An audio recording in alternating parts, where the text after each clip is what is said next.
Bonsoir et bienvenue sur la chaîne d'Océan de Coach, la chaîne 100% coaching. Je suis Frédéric Ranganayaki et je vous souhaite la bienvenue. J'espère que vous vous portez bien. Ce soir, la thématique pour ce nouvel épisode de Bric à Brac est la suivante. L'importance de la règle. Et nous, au programme, nous commencerons par une lecture pour nous mettre en contexte, mettre en forme.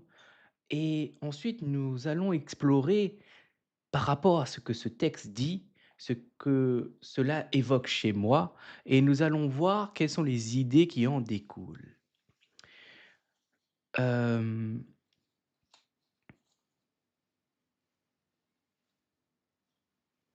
c'est parti. Alors,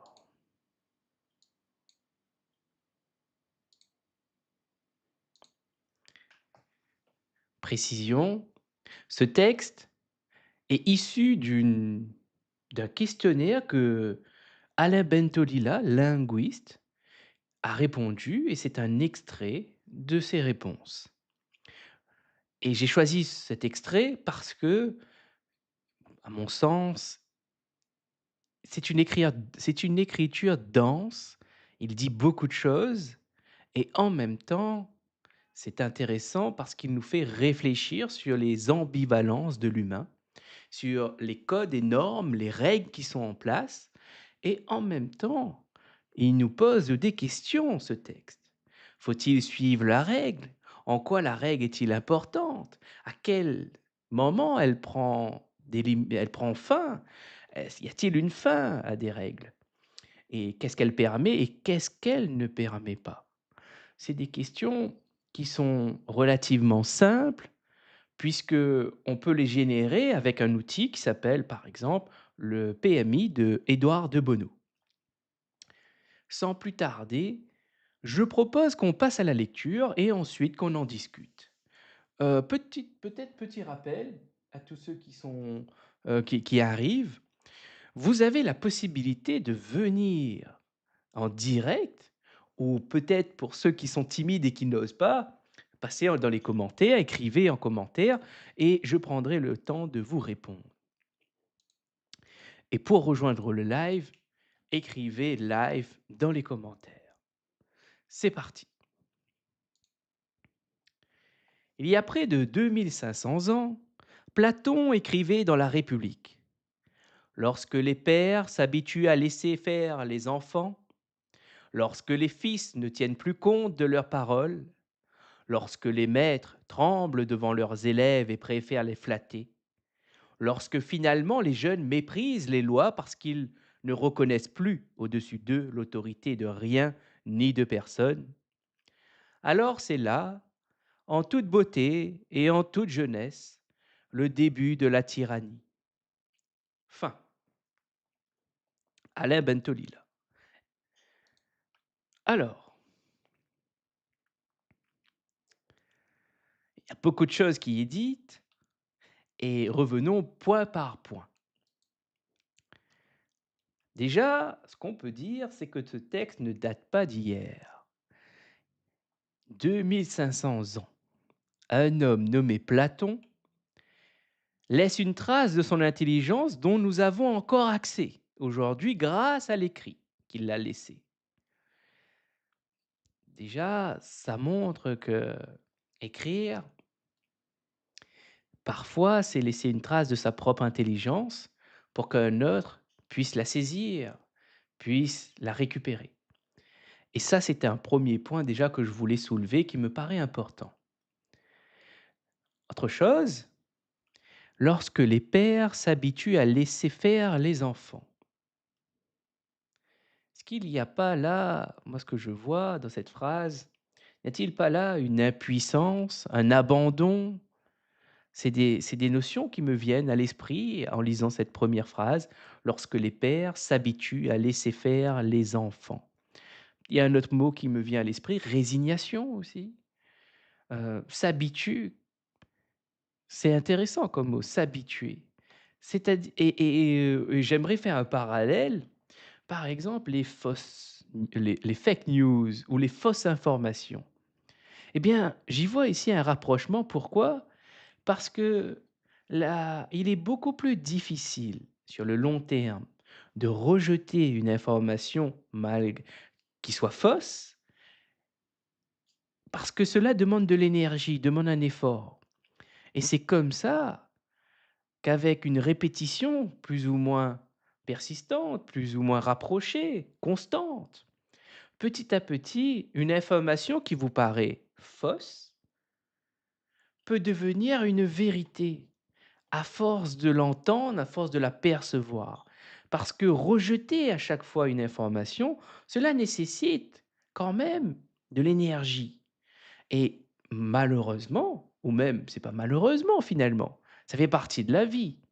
C'est que dans la vie, il y a des moments où vous avez beaucoup d'énergie, il y a des moments un peu moins, il y a des moments où vous êtes joyeux, il y a des moments où vous ne l'êtes pas et même vous êtes plutôt triste, déçu, en colère.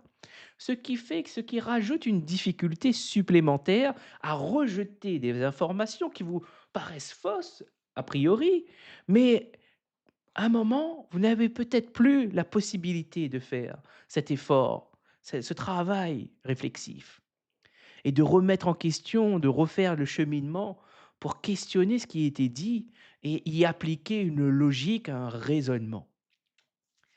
Et là, bon, fermons la parenthèse. Passons à la deuxième phrase. Lorsque les fils ne tiennent plus compte de leurs paroles.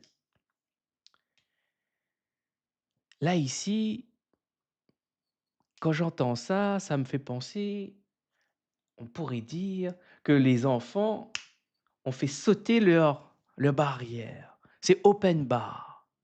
Il n'y a plus de filtre. Ils ont mis les filtres à la poubelle. Ils ont enlevé les filtres. Ils sont libres.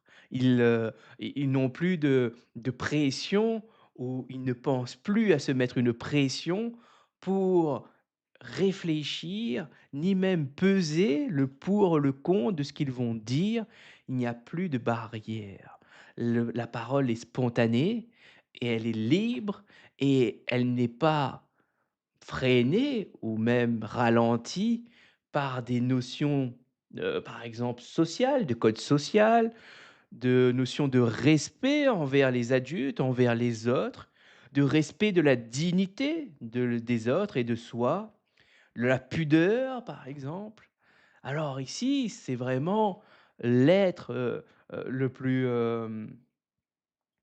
qui répond à ses pulsions et qui s'adonne à ses instincts les plus animaliers, on pourrait dire, les plus animal, oui, c'est ça, on pourrait dire, plus animal, il n'y a plus de réflexion, on a un désir, on le satisfait immédiatement, il n'y a plus de su de d'inhibition de soi.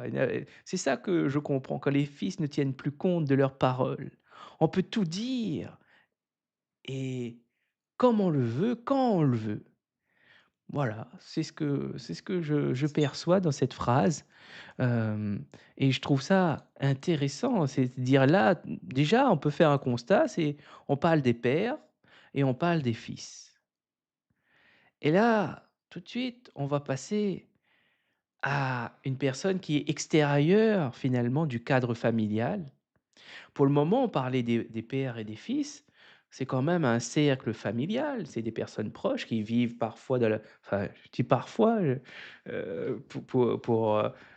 pour être en sécurité, on va dire, pour ne pas, dire de bêtises, mais je pense qu'à ce moment-là, il y avait potentiellement des orphelins et ce qui fait que c'est pour ça que je disais parfois, parce que finalement, c'est possible que son père soit mort et qu'il ne vit pas avec lui, dans la même maison ou dans le même endroit. Alors ici, en majorité des cas, les pères vivent avec leurs fils, on va dire, et ils sont proches, et ils vivent sous le même toit et du coup, ils ont une relation, bah, déjà une filiation, par le sang, heu, ce qui fait déjà un point intéressant, ce qui fait qu'ils sont dans le même cercle familial et au-delà de ce cercle familial, Là, la troisième phrase est: «Lorsque les maîtres tremblent devant leurs élèves et préfèrent les flatter». Ici, il y a un mot déjà de un, les maîtres, ce sont des personnes extérieures du cercle familial. On va à un cercle plus loin. C'est une personne extérieure, c'est une personne qui quand on parle de maître, je fais référence, moi, ici, je me dis que ça doit être les enseignants, les pédagogues, les professeurs de l'enfant et ici, lorsque les maîtres tremblent devant leurs élèves et préfèrent les flatter. Il y a un mot, qui est pour ça, qui est souvent, peut-être peu connu finalement, je ne sais pas, dites-le moi si vous le connaissez, c'est la démagogie. Et il y a un autre mot encore plus intéressant. Vous connaissez peut-être le terme, le concept de bienveillance. Vous l'avez peut-être déjà croisé à maintes reprises sur les réseaux sociaux, à la télé, dans vos cercles proches. Et ici, l'inverse. Ceux qui croient faire parfois la bienveillance, en fait, ils sont totalement dans cette posture de complaisance. Et pour moi, le terme complaisance reflète et représente parfaitement quand on parle de préfère les flatter. La raison, par contre, peut-être que ces professeurs ne tremblent pas. Quand trembler, est-ce qu'ils ont peur? Ça peut être autre chose, mais là, il a employé le mot tremble. Tremble, finalement, si on regarde bien, si les maîtres tremblent, ça veut dire c'est on observe une caractéristique qu'on peut voir avec nos yeux, un phénomène, visible avec les yeux trembler, ça veut dire et est-ce qu'on parle en métaphore? Est-ce qu'on parle de l'esprit des maîtres? Est-ce qu'on parle du corps? Voilà un peu, mais dans l'idée générale, on a l'impression qu'il y a une forme de soumission, une forme d'emprise que les élèves possèdent sur le maître pour déstabiliser finalement le maître et lui amener dans un état différent et qui n'est peut-être pas le plus adapté pour enseigner, pour transmettre le savoir. Ça, c'est un point que je vois et quand j'entends, oui, je m'entends finalement, préfère les flatter, c'est une stratégie.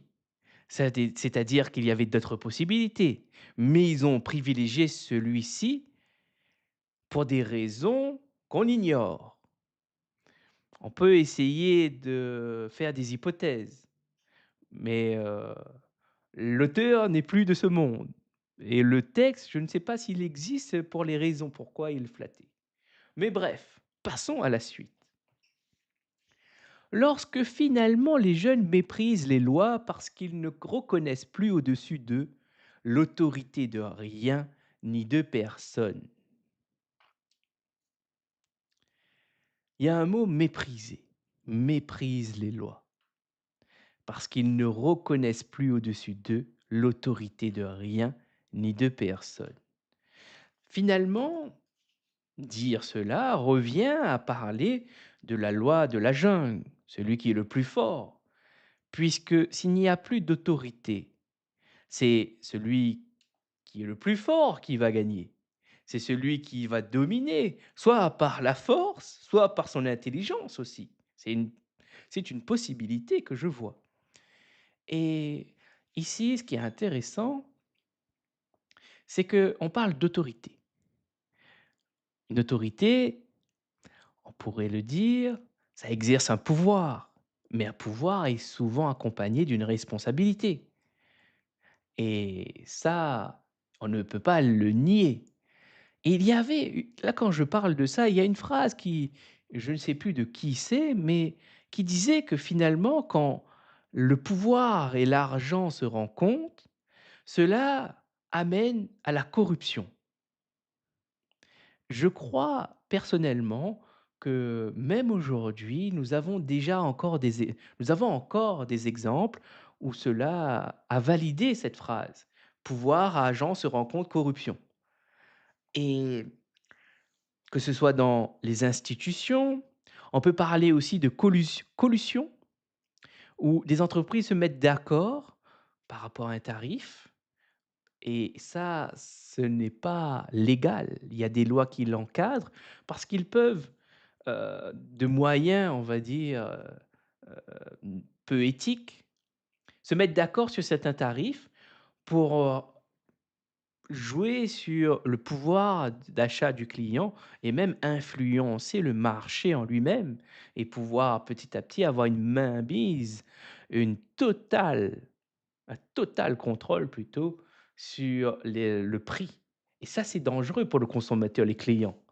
Parce que si un ensemble de personnes s'accaparent des produits qui sont importants, qui sont utiles, qui sont nécessaires et qu'ils se mettent d'accord pour pouvoir faire grimper les prix et pouvoir en tirer un bénéfice qui n'aurait peut-être pas été aussi important s'il il y avait cette, concurrence loyale et non pas cette concurrence déloyale. Et là, cette phrase qui prend fin, on va s'arrêter là pour cette phrase, on va passer à la suivante. Alors c'est là, en toute beauté et en toute jeunesse, le début de la tyrannie. Alors ici, on pourrait dire que on parle de toute beauté et en toute jeunesse. Ça veut dire tyrannie. Ici, j'ai l'impression que ce texte, finalement, renvoie à beaucoup plus qu'une relation professeur-enfant ou même fils par père ou parent-enfant. Cela nous pose des questions d'un point de vue pédagogique, d'un point de vue de l'éducation, de finalement, comme le disait Philippe Mérieux, quel enfant laissons-nous pour le monde de demain et aussi quel enfant voulons-nous pour le monde de demain? Et ça, c'est une question extrêmement difficile. Pourquoi elle est difficile? Parce que cette question sous-entend finalement que nous devons reconnaître les ambivalences de l'humain, reconnaître les faiblesses de l'humain, de l'homme, avec un grand H. Puisque, comme nous le savons, quelqu'un peut dire: «Je n'aime pas la mandarine» et en même temps en manger. Elle peut dire: «Je déteste la pistache» et en même temps en manger. Elle peut dire elle n'achètera jamais cette voiture et le lendemain, vous la voyez avec la voiture. Quelqu'un peut vous dire: «Je déteste cette personne» et demain vous la retrouvez en grande compagnie avec cette même personne dont la veille ou quelques jours plus tôt, elle vous a dit: «Jamais je fréquente cette personne». Ça veut dire quoi? Ça veut dire qu'il y a potentiellement, personne n'est figé dans une idée. Personne ne peut être, enfermé dans une parole ou une pensée qu'elle a évoquée à un moment. Cette parole, elle est peut-être vraie au moment où elle est évoquée. La personne le pense sincèrement. Mais à un moment, le temps passe, les circonstances changent, ce qui amène la personne à peut-être remettre en question sa position. Et là, on peut se poser la question, a-t-elle le droit de changer d'avis? A-t-elle le droit de changer d'opinion? A-t-elle le droit de ne pas respecter une parole qu'elle avait évoquée juste avant?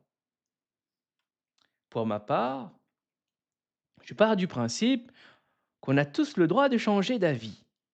En revanche, toutefois, il faut en assumer les conséquences. Parce que si vous vous mettez d'accord dans un contrat avec une personne pour travailler avec elle, avec les conditions qui y sont présentées, vous êtes d'accord et que demain vous rompez le contrat, vous avez bien une clause qui spécifie, du moins je l'espère que vous l'avez, qui vous demande réparation, qui vous permette de d'amortir la rupture du contrat, unilatéralement, d'un premier point et aussi de pouvoir dédommager le temps consacré soit à la recherche de ce client, la les frais que vous avez engagés, que ce soit le temps, l'énergie, l'électricité, les rembourser les achats que vous avez, ça dépend dans quelle activité vous êtes, mais en fait, Ce que je suis en train de dire, c'est que la confiance, elle ne peut pas être accordée à n'importe qui, n'importe quand. Et même si vous l'avez accordée, rappelez-vous toujours que vous ne pouvez pas faire confiance à n'importe qui, n'importe quand. Même les personnes les plus proches de vous. Parce que, comme je l'ai dit plus tôt, et comme ce texte, pour moi, ce que je vois dedans, ce que je le vois et je perçois, c'est que une personne peut changer d'avis. Une personne peut retourner sa veste, que ce soit pour des raisons diverses. Un choc émotionnel, paf, changement de personnalité. Un traumatisme crânien après un accident, paf, possibilité de plus penser pareil. Perte de mémoire. Elle vous oublie carrément de son monde. D'ailleurs, quand je parle de ça, parfois cela, je me questionne, je m'assis dans mon fauteuil, je lève les yeux vers le ciel et je me dis: «Tout ce que je sais, tout ce que je pense est ici, dans ma tête. Tout ce que je ressens, tout ce que je perçois, tout ce que j'analyse, tout ce que je me souviens de moi, qui je suis, est ici dans ma tête.» Et là, je me dis: «Mais finalement, si je perds ma mémoire, je ne suis plus Frédéric Ranganayagui. Je suis qui alors?» Parce que Frédéric Ranganayagui est la construction et tout ce que j'ai vécu, tout ce que j'ai fait, tout ce que j'ai ressenti, toute mon expérience, tous mes apprentissages, heu et si je m'en souviens plus, alors comment je me définirais? Qui serais-je finalement? Et qui suis-je finalement? Que ferais-je? Bah, je ne sais pas, mais c'est un scénario que j'imagine et ça, il y a un nom pour ça, peut-être que vous le savez, cela s'appelle une expérience de pensée. C'est un laboratoire, votre esprit. Vous pouvez créer un laboratoire, imaginez un laboratoire, puisque vous pouvez concevoir une idée, la développer jusqu'à terme et l'amener jusqu'au bout. C'est d'ailleurs ce que j'accompagne certaines personnes en séance. Ils ont parfois des projets de changer de voie et ils se posent parfois des questions sur: «Mais qu'est-ce que je peux bien faire? Et si je fais ça? Et si je fais ça? Mais j'aime faire ça.» Et en fait, souvent, on va partir du principe et on va les aider à imaginer qu'ils ont opté pour cette option et on va développer cette option grâce à leur imagination et à la projection dans le futur. Et là, on peut les aider à concevoir les possibles, les hypothèses, des hypothèses, des scénarios possibles de comment ça évolue en faisant ce choix-là. Qu'est-ce qui se passerait? Comment tu te sentirais? Et là, on les amène à s'exprimer, à prendre conscience. Et finalement, une information qu'ils avaient, un savoir, on pourrait dire, on les amène petit à petit à ce que ce savoir prend chair. Chair, même un autre mot que je pourrais dire, prenne corps, se matérialise. Et là, c'est intéressant puisque ça les permet de prendre conscience de l'impact et de ce que cela implique s'ils prenaient ce chemin possible. Bien entendu, il faut le reconnaître, ce n'est pas ça reste un scénario possible. Ce n'est pas une vérité, ce n'est pas, quelque chose qui est, inscrit et qui sera inscrit dans le marbre. C'est un scénario possible, une hypothèse de ce que cela pourrait se passer. Mais faire ce travail permet déjà de prendre distance, de se projeter dans l'avenir, de se remettre en mouvement et d'utiliser ses fonctions cognitives, c'est-à-dire réfléchir, concevoir, modéliser. Et ça, c'est important parce que ça permet à la personne de ne pas rester enfermée dans ce qu'elle croyait être ou dans ce qu'elle pense que ce soit. C'est tout l'intérêt d'un coaching, voire d'une thérapie, c'est d'amener l'autre à élargir sa perception de son regard qu'elle pose sur le monde. Ça, c'est très important. D'ailleurs, ma je reviens, fermons la parenthèse. Je reviens sur cette idée que je vous avais parlé de ce texte qui évoquait le mot tyrannie. Et là, je me dis que finalement, j'ai peut-être omis de préciser que l'importance de la règle, vous l'aurez reconnu, Bentolila est linguiste. Il fait référence ici aux règles, aux normes de la lecture et de l'écriture. Et derrière ça, il y a des idées qui sont importantes à partager, je crois profondément à ces idées en tout cas, et je souhaite les partager avec vous. La première, c'est que ces règles n'enferment pas. Les règles de grammaire, les règles d'orthographe ne sont pas là pour enfermer ou pour vous dévaluer ou pour dévaluer les gens, pour montrer qui connaît le plus de règles. Non, elles sont là pour permettre, et ça c'est une façon de voir qui est vraiment intéressante à entendre et à lire. Je vous recommande fortement de lire Alain Bentolila. C'est-à-dire qu'elle permet de vous offrir des outils pour pouvoir exprimer au plus juste ce que vous pensez, ce que vous avez imaginé, et de pouvoir les partager avec le plus grand nombre. Parce que finalement, les règles, dans un sens, c'est la chose qui nous lie, c'est la chose que nous avons décidé en commun d'accepter, de se soumettre pour pouvoir nous comprendre, pour pouvoir nous faire comprendre et comprendre l'autre. C'est quand même formidable. C'est l'écriture et la lecture sont vraiment quelque chose de fraternel. Et là, je ne peux que citer la citation de Georges Steiner quand il dit que l'écriture est l'appel désespéré. Alors attendez, j'ai un doute.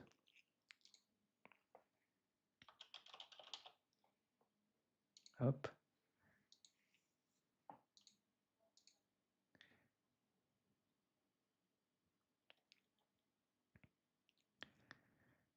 Alors, c'est ici. Voilà. Lire, c'est répondre fraternellement à l'appel désespéré de l'écriture. Georges Steiner. Bien, cette phrase, pour moi, elle est importante. Le mot fraternel, fraternellement à l'appel désespéré. Ces mots sont forts et elles reflètent vraiment ce caractère de, de solidarité. J'ai des ressources, j'ai des besoins, vous avez des ressources, vous avez des besoins, et en s'échangeant, on se nourrit, on s'aide. Et il y a cette phrase aussi qui me paraît importante et qui participe à cette vision du monde de solidarité. Je parle bien sûr de Émile Durkheim, qui dit en ces mots que la solidarité est avant tout une nécessité avant d'être un choix. Quand on parle de nécessité, c'est comme l'eau. L'eau est une nécessité, l'air est une nécessité, manger est une nécessité. Et là, vous vous rendez compte ce qu'il dit, c'est-à-dire qu'il est en train de nous dire que faire acte de solidarité est une nécessité.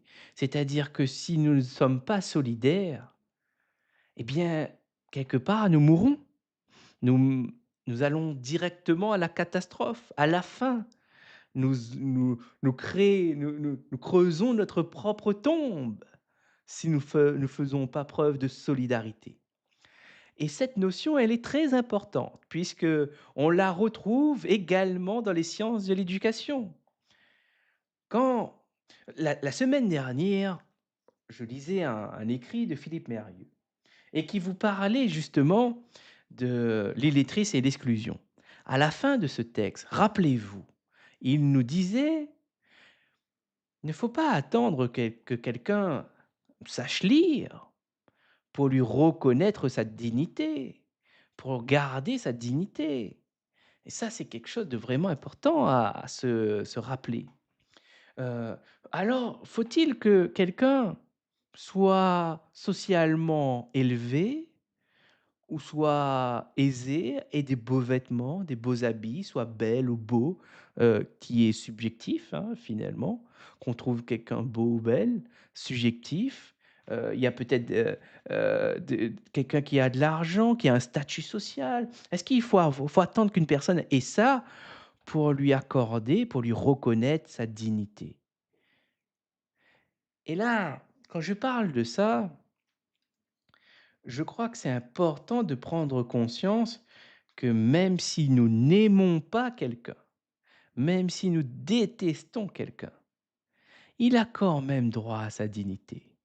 Et j'ai un exemple parfait, vous avez déjà peut-être entendu, il m'arrive parfois de critiquer mes formateurs de coach, mes formateurs coach, les formateurs qui m'ont formé au coaching.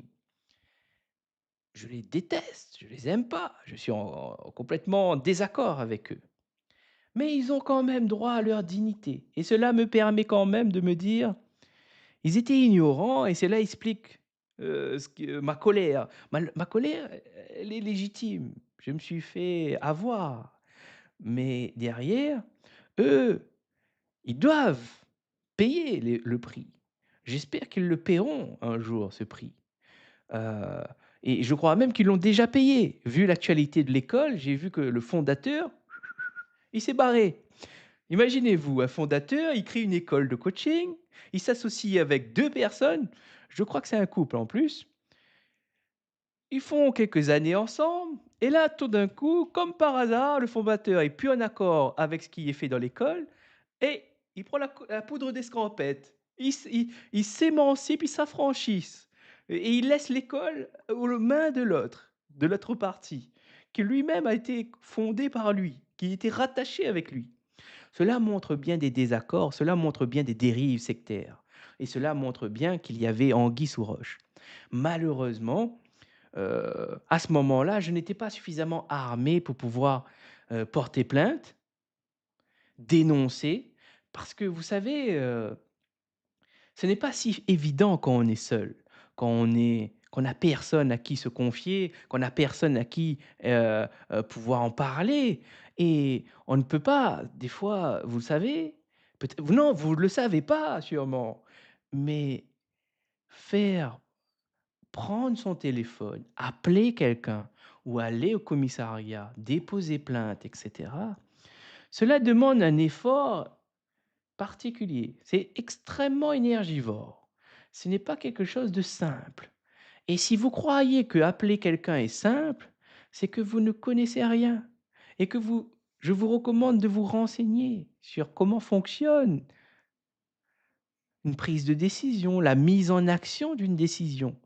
Et vous allez vous rendre compte qu'il y a par exemple des maladies comme la dépression qui peut totalement vous anéantir votre énergie, totalement vous anéantir votre capacité à penser. Et ça, c'est quand même incroyable. Il y a un terme que j'aimerais vous partager. C'est un terme technique. Alors, adénonine, je vais essayer de le retrouver. Euh,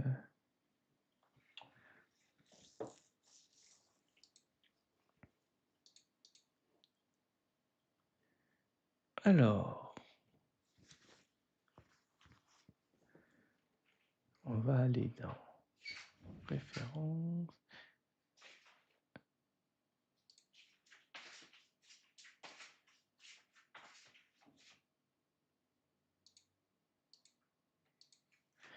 Voilà, je suis dessus. Alors, le terme, c'est anédonie, l'anédonie. Et en fait, c'est quelque chose qui est caractéristique, c'est un symptôme de la dépression. Imaginez, peut-être que ça vous arrive quand vous aimez peut-être un certain plat ou certaines activités, quand vous le faites, vous ressentez du plaisir, de la joie, vous êtes content. Mais imaginez que demain, vous faites des choses que vous aimiez par le passé et tout d'un coup, vous n'avez plus goût à cela. Vous n'éprouvez plus de plaisir. Vous ne ressentez plus ce plaisir que vous avez avant. Il a disparu. Et tout l'intérêt de l'activité ou du plat que vous dégustez auparavant, qui était fabuleux, qui produisait des sensations agréables, eh bien, vous n'en avez plus. Eh bien là, posez-vous des questions. Faites-vous accompagner. Allez voir votre médecin généraliste. parce que c'est important, parce que cela est un symptôme que ça ne va pas, il y a quelque chose qui cloche. Si tout d'un coup, il n'y a plus rien qui vous intéresse, il n'y a plus rien qui vous procure du plaisir, même le meilleur plat que vous aimez, même la pâtisserie que vous aimez manger, ou l'activité, le jeu que vous aimez jouer, ou l'activité que vous faites, sortir, ou même aller de tel endroit où vous achetez quelque chose qui vous fait du plaisir, ça ne vous procure plus rien, consultez votre médecin, ça ne va pas. Rien ne va plus. Et si vous n'y arrivez pas, parce que tout à l'heure je vous disais, peut-être parfois vous n'avez plus la force de le faire, et bien là, j'espère qu'il y aura preuve de solidarité, d'acte de solidarité entre les personnes. Que ce soit votre voisin, que ce soit votre collègue, que ce soit un étranger dans la rue qui vous aperçoit et qui vous voit dans un piteux état, ou que vous sortez quelque part et que quelqu'un vous croise et que c'est un médecin, un psychiatre ou un psychologue et qui vous remarque, qui vous dit: «Ah, lui, il a besoin d'aide». Et qui fait preuve de solidarité, c'est-à-dire elle a des besoins, elle a des ressources, pardon, et vous avez un besoin. Et elle connecte avec vous et il y a un échange qui se fait. Et là, bingo, solidarité, vous êtes pris en charge. Ça, c'est dans le meilleur des scénarios. Il y a bien des scénarios où bien des gens sont en dépression et ils crèvent. Ils sont décédés, ils se suicident. Heu, je rappellerai quand même le numéro 3114 pour ceux qui ont des pensées suicidaires ou qui ont été confrontés à de la souffrance ou qui eux-mêmes vivent de la souffrance. Moi, je n'accompagne pas ces sujets-là, mais je sais des gens qui peuvent l'accompagner. Alors, si vous en avez besoin, écrivez dans les commentaires. Je vous enverrai également des informations ou des recommandations pour vous permettre d'aller mieux. Ces recommandations, je le dis tout de suite, c'est assez simple. La première, c'est votre médecin généraliste. Le deuxième, c'est le numéro 3114. Le troisième, c'est le SAMU, voire les pompiers ou la police. Alors, ça en fait du beau monde. Et ces personnes sont, par exemple, les personnes qui sont 3114, qui réceptionnent ces appels, sont formées, ont été formés pour justement vous accueillir, accueillir les personnes qui sont en souffrance. Et ils vont amener petit à petit dans un parcours, ils vont vous questionner de manière simple pour petit à petit pouvoir faire un portrait, voir un peu la situation, faire un bilan, un diagnostic d'où vous en êtes et pouvoir quelque part vous recommander recommander de faire quelque chose ou pas. Ils vont évaluer surtout le risque. Est-ce que vous êtes une personne à risque ou pas? Quand je parle de risque, le risque de vous suicider, le risque de passer à l'acte. Mais généralement, si vous les appelez et que vous en parlez, comme la phrase le dit d'ailleurs, le suicide, plus on en parle, moins on y pense. C'est une phrase que vous pouvez retrouver sur les réseaux. Vous tapez 3114 suicide et vous allez voir. Et c'est quand même assez paradoxal de se dire, bah, plus j'en parle, moins j'y pense au suicide. Eh bien, quand j'y pense, je me dis: «C'est vraiment paradoxal». C'est-à-dire, comment ça, plus on en parle et moins on y pense? Mais ça fait réfléchir. Mais, au-delà de ça, c'est un sujet sérieux, le suicide. Ça fait plusieurs fois que j'en parle pour des raisons simples, parce que j'ai côtoyé et je vois encore des gens en souffrance. Que ce soit au travail, que ce soit dans mes accompagnements, que ce soit au travers de mes clients ou bien de mes clientes, que ce soit dans la rue, il y a énormément de personnes en souffrance. Et on se rend bien compte de par leur comportement aussi parfois, et parfois on ne sait pas. C'est ça aussi qui est merveilleux avec l'humain, c'est parfois vous regardez quelqu'un et vous ne pourrez jamais savoir si cette personne est heureuse ou en souffrance. Et ça, ça fait partie de la vie. Vous pouvez regarder un de vos proches, la voir heureuse, sourire, parler, sortir, faire des activités et vous dire: «Ah ben tout va bien» et demain apprendre qu'elle n'est plus là, qu'elle a mis fin à ses jours. Pourquoi? On ne sait pas. Parce qu'il n'y avait pas de signe et on ne peut pas vraiment prédire. Il n'y a pas de choses, qui marchent à 100, on va dire. Il peut y avoir des signes, mais pour ça, il faut être formé, il faut se renseigner, il faut être au courant et ça, je ne pense pas qu'il y a des formations pour repérer des suicidaires. de manière grand public, je parle. En revanche, il y a hem, les 31-14 néanmoins font beaucoup de pédagogie, d'information. Ils essaient de démocratiser le sujet pour qu'il ne reste pas tabou et que les personnes puissent voir comme naturel d'aller consulter un psy, voire un psychiatre. Ici, généralement, j'ai l'impression, en tout cas c'est une impression, que les gens n'ont pas trop de mal à dire qu'ils sont suivis par un psy ou qu'un psychiatre. Mais figurez-vous que à La Réunion, où j'étais, ce n'est pas pareil, ce n'est pas la même vision. Hem et ça, c'est assez important de se dire ça. C'est-à-dire, selon l'endroit où vous êtes, la perception de se faire suivre n'est pas peut-être pas la même. Hem, je crois que j'ai parlé de tout. Si on revient au texte, je vais voir est-ce que j'ai d'autres idées à vous partager par rapport à ça?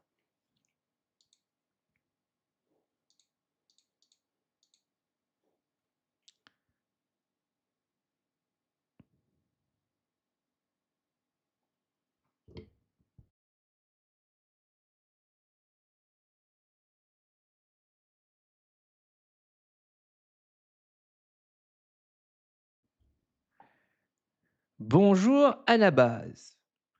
Votre message a été retiré. Je ne sais pas ce que vous m'avez dit, alors si vous voulez bien, reposez votre question ou remettez votre, votre message et je vous répondrai.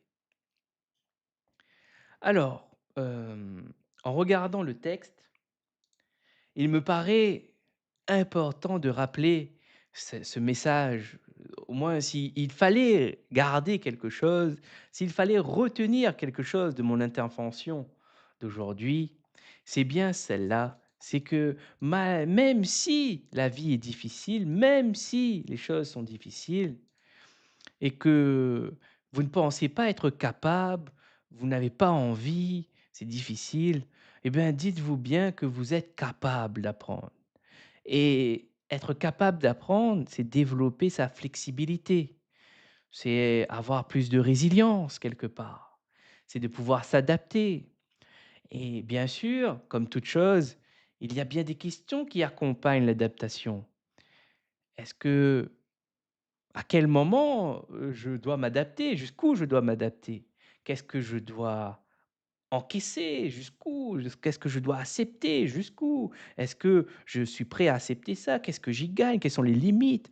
Ce sont des questions assez simples, mais qu'il faut connaître et garder à l'esprit, parce que sinon, vous tombez dans un enfermement. Le but n'est pas de vous enfermer dans tout le temps s'adapter, tout le temps se soumettre à certaines règles. Il faut parfois remettre la question de la règle en jeu. Il faut savoir prendre conscience que pour pouvoir remettre les règles en jeu, il est très simple, c'est très clairement de croiser les informations, c'est d'aller à la rencontre de d'autres personnes qui ont des idées parfois différentes de vous. Mais c'est dans cette multitude d'idées, d'objets de travail, que vous allez pouvoir choisir, que vous allez pouvoir élargir votre perception. Et cela va vous permettre de grandir, de gagner en maturité, en sagesse, vraiment en analyse, et même développer votre esprit critique. Le meilleur moyen de développer son esprit critique reste bien sûr la lecture et l'écriture. Deux outils accessibles dont l'ensemble des enfants de la République française sont amenés à s'approprier.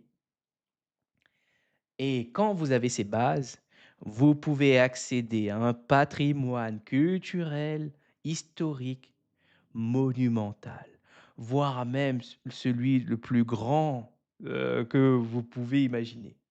Et surtout la France, le patrimoine culturel français, je pense et je crois que c'est l'un des plus riches, notamment grâce à sa conception de la démocratie. nous avons des personnes qui vivent aux 4 coins du monde avec une culture parfois différente et qui se regroupent sous un seul et même drapeau. Ce qui fait que quand vous parlez de la France, vous parlez de la diversité.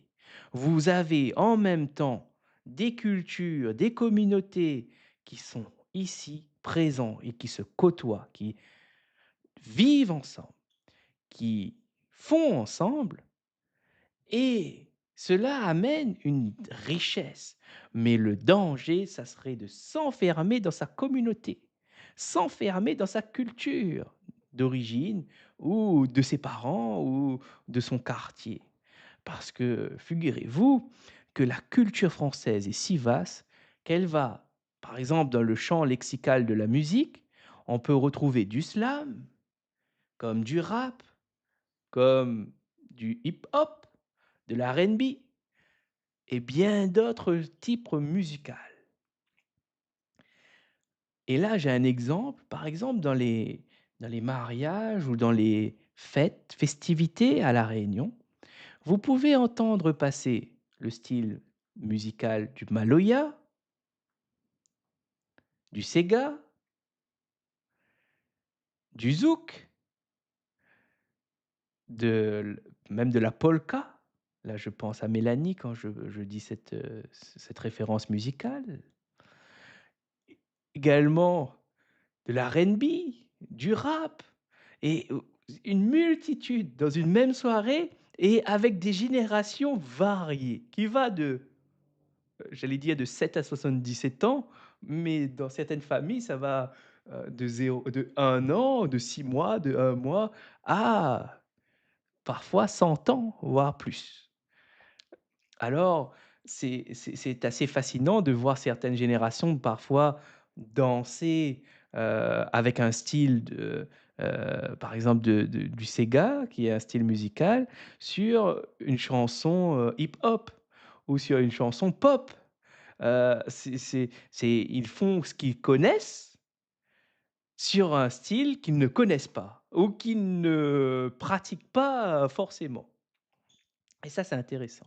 Ce mélange, ce brassage culturel et qui nous appartient tous et ça serait dommage de laisser certaines cultures, certains patrimoines, de côté puisque, on y retrouve énormément d'informations, énormément de questions qui reportent sur des questions existentielles, sur des questions anxiogènes de l'homme. Par exemple, la mort. La peur, l'abandon. Là, ça serait vraiment, heu est-ce que vous êtes prêt à abandonner des choses, qui pourraient vous donner des réponses sur ce que vous imaginez, ce que vous pensez? Je vais terminer le live par cette idée, c'est que, quoi que vous pensez, quoi que vous vous demandez, il est fort possible qu'il y a quelqu'un avant vous qui l'ait théorisé, qui l'a mis dans un livre, qui a façonné l'idée, qui l'a développée et qu'il y a déposé ceci dans un ouvrage. Alors, qu'en dites-vous? Avez-vous déjà imaginé que ce que vous imaginez penser a déjà été fait ou pensé par une autre personne dans un temps différent, à une période différente? Ça fait réfléchir et je crois que et en plus de ça, la cerise sur le gâteau qui est intéressant, c'est que parfois, il a mieux pensé que vous parce qu'il a passé du temps. Il a mieux explicité l'idée. Il a développé mieux l'idée que vous, où vous en êtes aujourd'hui. Ça veut dire quoi? Ça veut dire que vous pouvez repartir de ce qu'il a fait, en vous nourrissant, en récupérant ce qu'il a fait et en pouvant développer davantage, aller pousser l'idée plus loin que ce que lui, elle avait fait. Aujourd'hui, vous avez des connaissances que peut-être il n'en a pas. Vous avez accès à des choses qu'il n'en a pas. Quand je dis ça, je repense au texte de la semaine dernière où Mérieux disait qu'il visitait une maison et qu'il y avait un emplacement où on y déposait une Bible. Pourquoi? Parce que lire la Bible était considéré comme un acte hérétique et il fallait uniquement le faire, cette médiation, avoir cet accès à ce texte que par le biais d'un prêtre qui vous le lise et qui l'interprète, c'est-à-dire qu'il possédait cette autorité, ce pouvoir sur vous et malheureusement, les gens ne l'ont franchi, se sont affranchis de cette norme, de cette règle et ils y cachaient des bibles dans leur maison. Ils y cachaient le texte et heureusement parce que c'est un acte, on pourrait dire, de résistance. C'est ce qu'on avait dit dans le texte, je me souviens et finalement, en quoi c'est intéressant? On peut faire cette analogie dans tous les religions. Qui détient la signification, l'interprétation du texte? Est-ce que c'est un finalement, à chaque fois, vous allez voir, c'est un homme, c'est un humain et quand on sait à quel point l'humain est faillible, à quel point l'humain peut se inventer des histoires, comme des religions, par exemple, des histoires mythologiques, par exemple, ou même des récits mythiques, par exemple. Bien, on peut quand même douter de certaines choses. On peut quand même se poser la question de se dire: «Ah, est-ce que c'est finalement vrai ce qui est dit? Est-ce que finalement je vais me soumettre à une invention humaine?» Parce que rappelez-vous, l'écriture, c'est une invention humaine et peut-être même l'invention humaine qui se rapproche le plus du concept de Dieu. Et j'emploie bien le mot concept et pas définition de Dieu. Parce que à l'heure actuelle, il n'y a pas de définition de Dieu. Il y a des concepts. Quelle est la différence? Un concept, c'est très simple. Tout le monde peut y déposer ce qu'il désire, ce qu'il veut. Une définition, non. Une définition est ancrée. Elle est, elle ne peut pas être remise en question. Parce que quand on définit, on a cette rigueur, cette précision.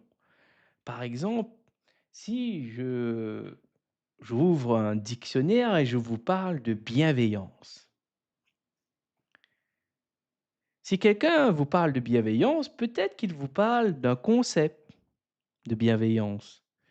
Mais la bienveillance a bien une définition. Elle est bien définie dans le dictionnaire.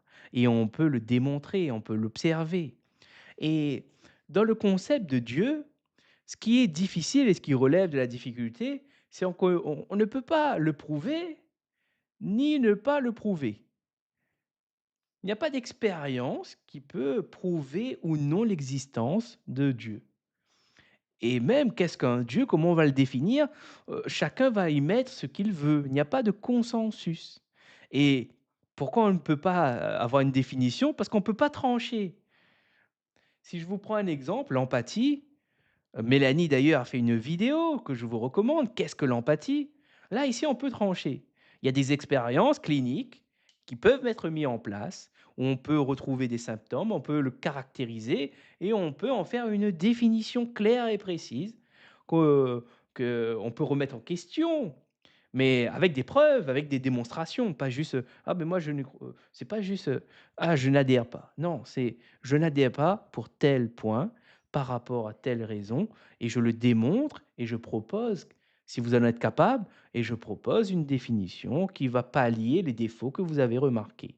Et d'autres personnes vont regarder, vont dire, ils vont pointer votre méthodologie, ils vont regarder, ils vont se dire, est-ce que c'est pertinent, est-ce que c'est juste, est-ce que c'est vrai, ils vont essayer, et c'est là où c'est intéressant.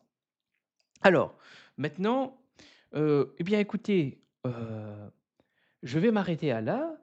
Je vous dis merci pour ceux qui sont passés. Je vous remercie de votre présence, d'avoir regardé ce live et je vous donne rendez-vous pour un prochain épisode, vendredi prochain et je vous dis, je vous l'annonce, à la rentrée, il y aura quelques invités. Des invités tout aussi exceptionnels qui sont déjà venus sur la chaîne, du même calibre, des personnes vraiment intéressantes à découvrir, à faire leur rencontre, des personnes formidables qui aiment partager, qui aiment rencontrer l'autre, qui ont un rapport au savoir intéressant et qui ont des choses intéressantes à dire. Et peut-être, vous annoncer cela, c'est une bonne chose. Je compte créer un nouveau concept de podcast qui alors je tease, j'ai pour idée de l'appeler Libre lecture, le podcast Libre lecture. Pourquoi libre lecture? Parce que finalement, je vais, proposer des textes, des livres, des ouvrages qui sont dans le domaine public et je vais moi-même me mettre à lire pour vous. Et pour ceux qui n'aiment pas lire, je lirai pour vous et pour ceux qui aiment lire, je vous propose de lire pour nous certains passages. Et d'ailleurs, si vous écoutez cette vidéo, vous passez par là, si cela vous intéresse, faites-le moi savoir. Je suis en train de préparer tout cela, ça demande une certaine préparation puisque il faut préparer le cadre, il faut préparer le concept, définir, il faut choisir le premier ouvrage, de quel est le premier livre de la chaîne, quel sera le premier invité que je proposerai de venir pour pouvoir de faire une lecture à haute voix avec moi et en parler de ce qu'on a lu ensemble. Tout cela est en réflexion, c'est un travail, alors si cela vous plaît, faites-le moi savoir en commentaire. Cela un soutien, un mot, ça fait quand même du bien, ça fait du bien, il faut le reconnaître. Faites un acte de solidarité quelque part, comme on l'a dit et sur ce, je vous souhaite un excellent, week-end. Vous retrouverez, demain ou peut-être plus tard, Mélanie, hem ouais, demain, je ne sais pas si elle sera en live, mais voilà, il y aura un live de Mélanie la semaine prochaine, ça c'est sûr, et moi aussi vendredi.